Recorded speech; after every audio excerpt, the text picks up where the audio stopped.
Hospicio de San Juan de Dios ay isang institusyon kung saan sila ang nag-aalaga sa mga taong may pisikal na kapansanan at may kapansanan sa pag-iisip na inabandona na o kaya naman ay wala ng mga kamag-anak o pamilya na mag-aalaga sa kanila. At ang institusyong ito ay located sa Bulacan ay kasalukuyang nangangailangan ng tulong, financially man o in kind. Kaya naman isang grupo ng mga mag-aaral ang nakaisip at sinimulan ang isang fundraising program para sa Hospicio de San Juan de Dios.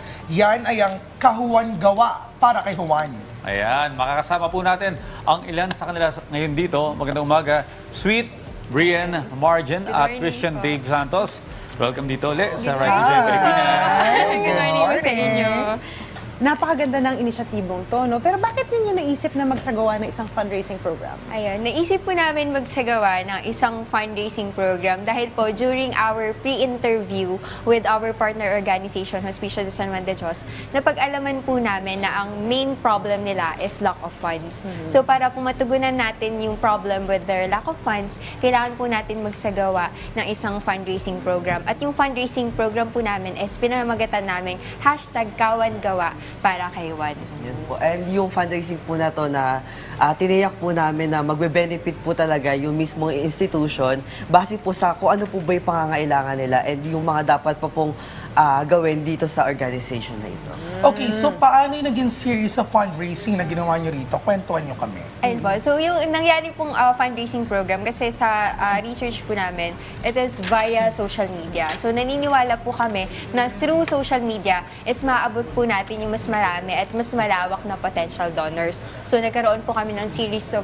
posting about call for donations and ways to donate. Kasi po, during our data gathering, napag-alaman din po namin na yung mga tao dun sa Bocaue, Bulacan or kahit saan yung part ng Bulacan is hindi po nila alam kung paano mag-donate. So para maturuan sila at malaman nila kung paano mag-donate is, ayun po, ginawa po natin yung series of postings na yon and then postings din po to raise awareness about Hospicio de San Juan de Dios and yung ano po namin, merchandise for a cause which is in tote bag na binibenta po namin sa halaga ng 150 pesos and 100% po ng proceeds nun is mapupunta po sa Hospicio de San Juan de Dios. Ang galing, ano? Pero meron ba kayong sinet na target na makukuhang pondo para sa ospital? Bali po, nung habang ginagawa po namin yung pananaliksik po, kinausap po namin yung institution kung ano po ba yung basic needs o ano po ba talaga yung kailangan namin i-provide bilang isang grupo po na nananaliksik. And nakita po namin, isa sa goal po nila is yung magkaroon po ng fund para po sa construction po nila. Dahil po, kasalukuyan po, sa kasamaan palad po, kailangan po lisanin nung hospicio yung kinatatayuan po ng pasilidad nila din sa Bocaue, Bulacan at para po mag-transfer po dun sa Buses, Bulacan which is second branch po ng mismong organization. Okay. Pati yung ano to? Ito po. Bali, ito po yung isa sa kinamap naming Wow. fundraising program which is Uso pa man tote din bag ngayon, po. Ayan po. Oo, very pasok Ayan. ito sa Yan. mga Gen Z natin. Yes. At may kasamang pin. Yes po. po.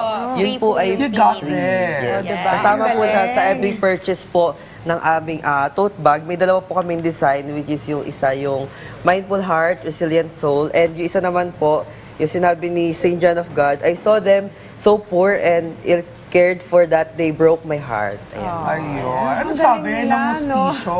Ayun po, natutuwa po sila kasi po finally, laki daw po ng tulong nung pagpo-promote ng Facebook page and pagpo-post kasi po, simula daw po nung na-establish yung Facebook page namin, Hospicio de San Juan de Dios, ang dami pong stock ng in-kind donations po ang dumating. Kahit po, iniwan na lang po nila sa labas ng institution. Tapos, ayun po, sobrang dami po talaga ng stock room kahit kami po nakita namin personally. And then sa construction po and daily needs, hindi na po namin sasabihin yung amount. Pero sobrang laki po. And thank you so much po sa lahat ng nag-donate. Beyond pa po sa expectation namin, yung nare-receive po namin yan. Kasi iba po talaga yung dating ng donation. Yes. And lalo po dun sa Facebook page namin, marami po talagang gustong tumulong, mag-message kung paano po ba nila ma-reach out yung Hospicio de San de Dios. Dahil po nalaman po nila yung story through dun sa nilabas po namin introductory video about po sa hospicio. Ang galing, ano? Parang all it takes is mga konting estudyante to make a difference. Sumunod na lahat ng tao. Okay. Para sa mga nanonood, paano nga ba makakatulong yung mga kababayan natin dyan sa advocacy ninyo? Bali po, sa mga gusto pong tumulong at magnais ibigay yung kanilang tulong, pwede nyo pong bisitahin ang aming Facebook page, which is Hospicio de San Juan de Dios.